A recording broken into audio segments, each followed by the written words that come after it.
പശ്ചിമേഷ്യയിലെ സമാധാന ശ്രമങ്ങൾ പൂർണ്ണതയിലേക്ക്. ഇസ്രയേലും ഹിസ്ബുള്ളയും വെടിനിർത്തൽ പ്രഖ്യാപിച്ചു. അമേരിക്കയുടെയും ഖത്തറിന്റെയും മധ്യസ്ഥ ശ്രമത്തെ തുടർന്നാണ് ഈ പ്രഖ്യാപനം. വെടിനിർത്തൽ ഇന്ന് പ്രാദേശിക സമയം 4 മണി മുതൽ പ്രാബല്യത്തിൽ വന്നു എന്നാണ് ഇരു രാജ്യങ്ങളും വ്യക്തമാക്കിയിട്ടുള്ളത്. ഇതിനിടെ ഹോർമോസ് കടലിടുക്കിൽ കപ്പലുകൾക്ക് കടന്നുപോകാൻ ഇറാൻ പുതിയ നിർദ്ദേശങ്ങളും പുറത്തിറക്കിയിട്ടുണ്ട്.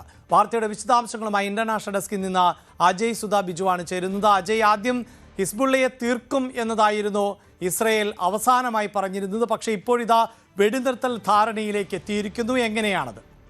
അഭിലാഷ്, ഈ ഇറാൻ അമേരിക്ക സമാധാന കരാറിൽ ഏറ്റവും വലിയ ഇടങ്കോലിട്ടിരുന്നത് ഹിസ്ബുള്ളക്കെതിരെയുള്ള ഇസ്രായേലിന്റെ സൈനിക നടപടികൾ തന്നെയാണ്. ഇസ്രായേലും ലെബനനും തമ്മിൽ പല ആവർത്തി വെടിനിർത്തൽ കരാർ ഉണ്ടാക്കിയിട്ടുണ്ട്. ഈ വെടിനിർത്തൽ കരാർ പലതവണ പുതുക്കുകയും ചെയ്തിരുന്നു. എന്നാൽ അപ്പോഴൊക്കെ ഈ ഹിസ്ബുള്ള ഈ കരാറിലുള്ള പല വ്യവസ്ഥകളിലും വിയോജിപ്പ് രേഖപ്പെടുത്തി രംഗത്ത് വരികയും അതിനെ തുടർന്ന് ഇസ്രായേൽ കടുത്ത ആക്രമണം നടത്തുകയുൾപ്പെടെ ചെയ്തിട്ടുണ്ട്. ഇപ്പോൾ നിലവിലെ സാഹചര്യം നോക്കുകയാണെങ്കിൽ ഇപ്പോഴും തെക്കൻ ലെബനനിൽ ശക്തമായിട്ടുള്ള ആക്രമണങ്ങൾ തുടർന്നുകൊണ്ടിരിക്കുകയാണ്. ഈ ലെബനനിലെ ആക്രമണങ്ങൾ തുടരുന്നത് ഇറാനും കടുത്ത ഒരു വിയോജിപ്പുള്ള കാര്യമാണ്. അപ്പോൾ അതുകൊണ്ട് തന്നെയാണ് ഇന്ന് സ്വിറ്റ്സർലൻഡിൽ വെച്ച് അമേരിക്കയുടെയും അതുപോലെ ഇറാന്റെ പ്രതിനിധികൾ ഇരുന്നത് മുടങ്ങാനുള്ള ഒരു പ്രധാനപ്പെട്ട കാരണവും. ഇന്ന് JD വാൻസ് സ്വിറ്റ്സർലൻഡിലേക്ക് പോകാനിരുന്നതാണ്. പക്ഷേ ഇത്തരം ഈ ലെബനനിലുള്ള ആക്രമണങ്ങൾ കാരണം ആ യാത്ര മാറ്റിവെക്കുകയായിരുന്നു. പിന്നീട് ഇറാന്റെ വിദേശകാര്യ മന്ത്രാലയവും ഇക്കാര്യം സ്ഥിരീകരിച്ചു. ഇറാൻ പറഞ്ഞത് ഇന്ന് ഈ വെള്ളിയാഴ്ച സ്വിറ്റ്സർലൻഡിൽ വെച്ച് അമേരിക്കൻ പ്രതിനിധികളെ കാണുന്നില്ല, വരും ദിവസങ്ങളിൽ ഈ മീറ്റിംഗ് എന്തായാലും ഉണ്ടാകുമെന്നാണ് ഇറാന്റെ വിദേശകാര്യ മന്ത്രാലയം പറഞ്ഞിരുന്നത്. അപ്പോൾ US-ന്റെയും ഇറാന്റെയും സമാധാന കരാറിൽ വരെ പ്രശ്നങ്ങൾ സൃഷ്ടിച്ചിരുന്ന ഈ ഹിസ്ബുള്ളയും ഇസ്രായേലും തമ്മിലുള്ള ആക്രമണം അതെന്തായാലും നിലവിൽ ഒരു പരിസമാപ്തിയിൽ എത്തിയിരിക്കുകയാണ്. ഇതെന്നാൽ എത്ര മണിക്കൂറുകൾ അല്ലെങ്കിൽ എത്ര ദിവസം മുന്നോട്ട് പോകും എന്നുള്ളത് വലിയൊരു ചോദ്യചിഹ്നമാണ്. അമേരിക്കയും ഖത്തറും നേരിട്ട് ഇടപെട്ടാണ് ഇപ്പോൾ ഇസ്രായേലും ഹിസ്ബുള്ളയും ഒരു വെടിനിർത്തൽ പ്രഖ്യാപിച്ചിട്ടുള്ളത്. ഇസ്രായേലിന്റെ പ്രതിരോധ മന്ത്രാലയത്തിന്റെ വക്താവ് ഇക്കാര്യം നിലവിൽ സ്ഥിരീകരിച്ചിട്ടുണ്ട്.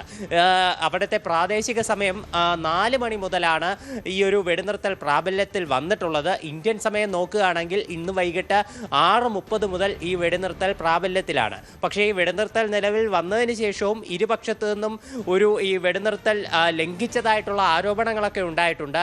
നമ്മളിപ്പോൾ ഈ വെള്ളിയാഴ്ചത്തെ കണക്കെടുത്ത് മാത്രം നോക്കുകയാണെങ്കിൽ ഇസ്രായേലിന്റെ തെക്കൻ ലെബനിലുള്ള ആക്രമണത്തിൽ 47 പേർ കൊല്ലപ്പെട്ടിട്ടുണ്ട്.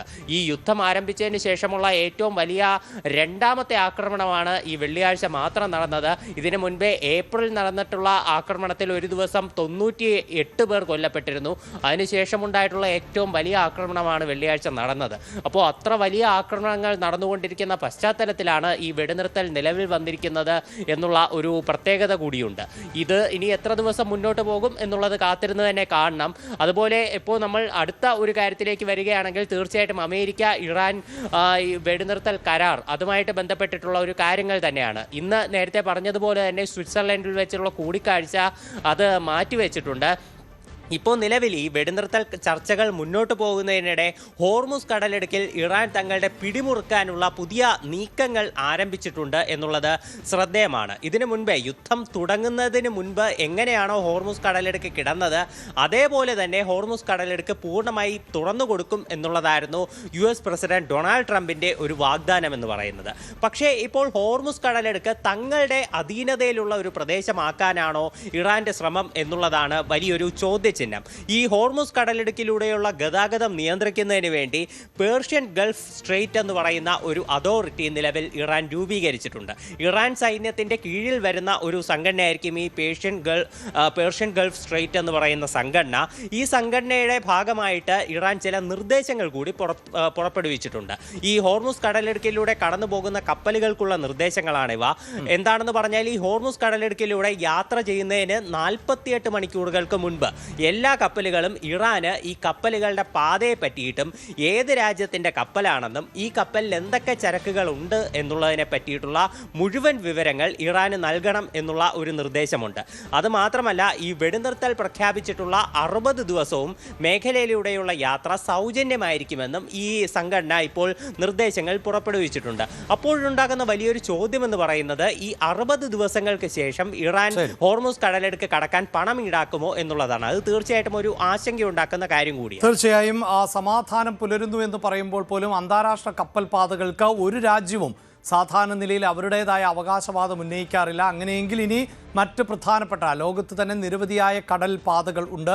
ആ പാതകളുടെയൊക്കെ അവകാശവാദങ്ങൾ അതിനോട് ചേർന്നുള്ള രാജ്യങ്ങൾ ആവശ്യപ്പെട്ടാൽ അത് വലിയ തോതിൽ പ്രതിസന്ധി സൃഷ്ടിക്കുന്ന ഒരു സാഹചര്യമാണ് സൃഷ്ടിക്കുക. ലോക സമൂഹം എങ്ങനെയായിരിക്കും ഇറാൻ ഇങ്ങനെയൊരു നിർദ്ദേശം മുന്നോട്ട് വെച്ചാൽ പ്രതികരിക്കുക എന്നതും പ്രധാനമാണ്.